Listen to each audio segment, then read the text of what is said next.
시청자 여러분 안녕하십니까? BOA 뉴스투데이 시작합니다. 미국 국무부가 북한을 비호하는 러시아의 태도를 비판하면서 북한에 분명한 메시지를 전할 것을 촉구했습니다. 미국의 한반도 비핵화 목표와 대북 외교 의지에 변함이 없다는 점도 확인했습니다. 첫 소식 함재하 기자가 보도합니다. 미국 국무부의 베단트 파텔 수석 부대변인은 9일 정례 브리핑에서 러시아가 북한에 군사 기술을 제공하고 있다는 토니 블링컨 국무장관의 미한 외교장관 회담 후 회견 발언을 더 명확히 설명해달라는 요청을 받았습니다. 파텔 부대변인은 추가로 제공할 구체적 정보는 없다면서도 북한과 군사 협력을 강화하고 있는 러시아가 북한을 비호하고 있다면서 강하게 비판했습니다. We have seen a track record of countries like Russia continue to carry the DPRK's water, especially in forums like the United Nations Security Council. And our belief is that any country that claims to have relationships with the DPRK or influence over the DPRK has a responsibility to make clear to them that their actions continue to be destabilizing, that they continue to violate a number of sanctions, that their activities continue to be in violation of a number of UN Security Council resolutions also. 앞서 블링컨 장관은 9일 한국에서 열린 미한 외교장관 회담 뒤 공동 기자회견에서 북한과 러시아의 무기 거래가 쌍방향으로 이뤄지고 있다면서 북한이 우크라이나에 대한 공격을 계속하려는 러시아에 군사 장비를 제공하는 것과 러시아가 북한의 군사 프로그램에 대한 기술과 지원을 제공하는 것을 볼 수 있다고 밝혔습니다. 파텔 부대변인은 또 현재 미국이 북한과의 관여 재개를 위해 이면에서 노력을 기울이느냐는 질문에는 즉답 대신 한반도의 비핵화가 여전히 미국의 목표라는 점을 강조했습니다. We have been clear-eyed that our intent and goal for the Korean Peninsula is a complete denuclearization, and we have been upfront with Pyongyang about our willingness to engage in diplomacy without preconditions, and that continues to be the case. 한편 매튜 밀러 국무부 대변인은 보도자료를 통해 한국을 방문한 블링컨 국무장관이 9일 윤석열 대통령을 만나 한반도와 인도태평양 그리고 전 세계의 평화와 안정 유지를 위한 미한동맹의 핵심적인 역할에 대해 논의했으며 확장 억제를 위한 지속적인 긴밀한 협력을 약속했다고 설명했습니다. 밀러 대변인은 또 별도의 보도자료를 통해 블링컨 장관이 조태용 국가안보실장과도 만났다며 양측은 한반도에서 북한의 도발적인 행동에 대해 논의하고 북한이 우크라이나 전쟁에서 사용하기 위한 군사 장비와 군수품을 러시아에 제공한 데 대해 강력히 규탄했다고 밝혔습니다. BOA 뉴스 함재하입니다.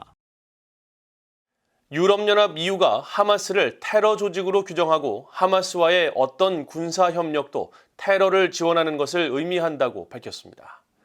피터 스타노 유럽연합 대변인은 9일 하마스의 고위 간부가 북한을 동맹으로 언급하면서 북한이 전쟁에 개입할 날이 올 수 있다고 한 데 대한 BOA의 논평 요청에 북한의 군사장비 수출과 수입을 금지하는 유엔 안보리 결의들을 상기하면서 이같이 밝혔습니다.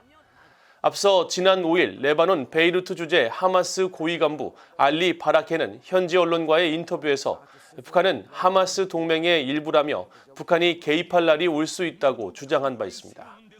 한편 북한은 국제사회에 하마스와 북한 간 무기 거래 지적을 강하게 부인하고 있으며 BOA는 유엔 주재 북한 대표부에 하마스 고위 간부의 발언에 대한 입장을 문의했지만 답변을 받지 못했습니다.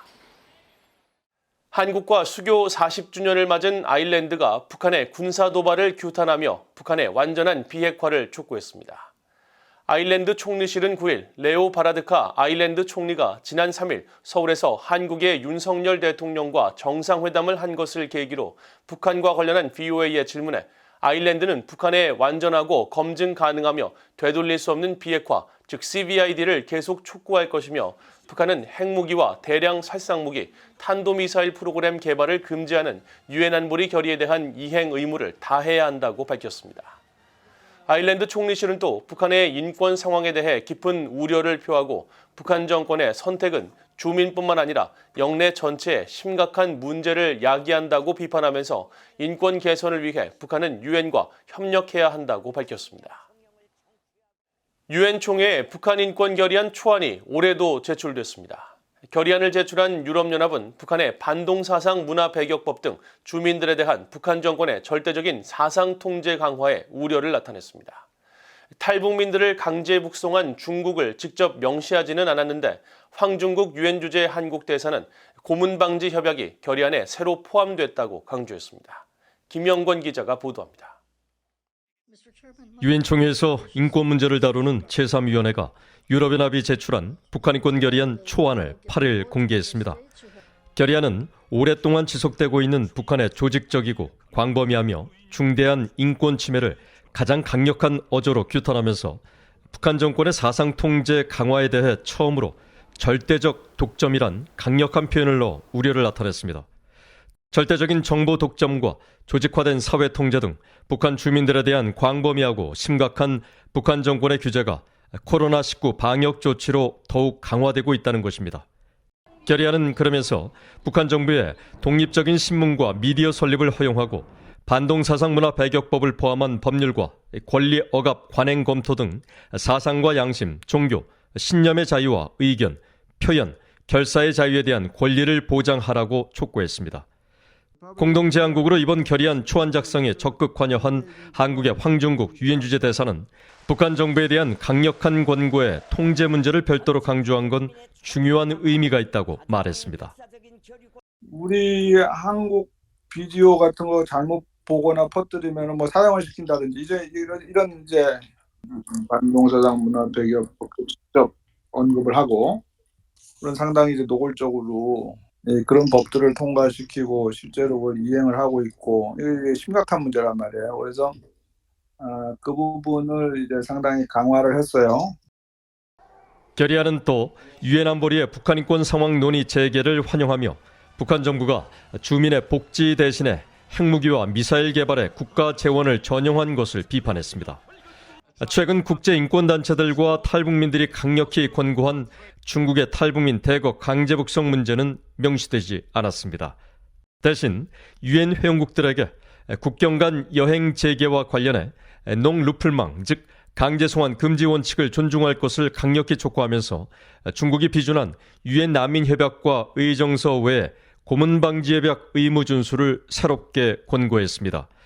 뉴욕 유엔 본부와 워싱턴을 방문해 결의안에 중국의 국제법 위반 행위를 명시할 것을 촉구한 탈북민 강제북송 비상대책위원회 관계자들은 실망감을 나타냈습니다.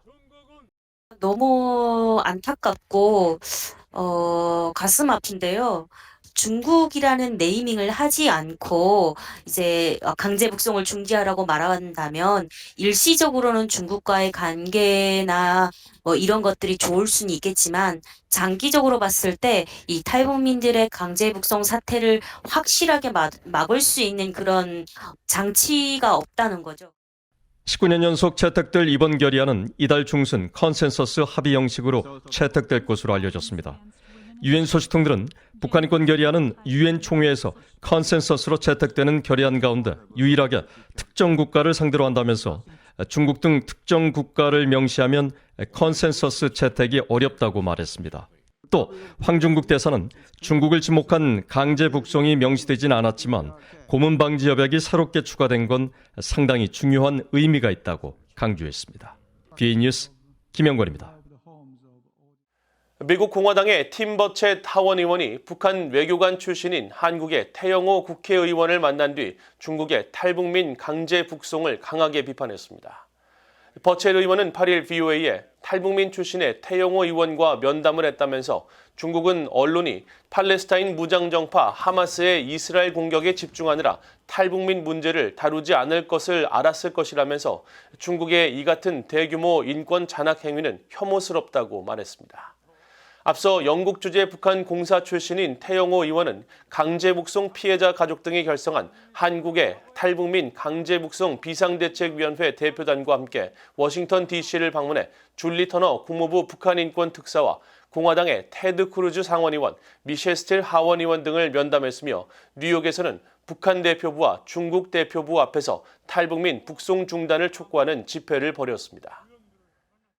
최근 증가한 사이버 기반 사기 사건이 북한의 불법 사이버 활동과도 연결돼 있다고 국제기구들이 밝혔습니다.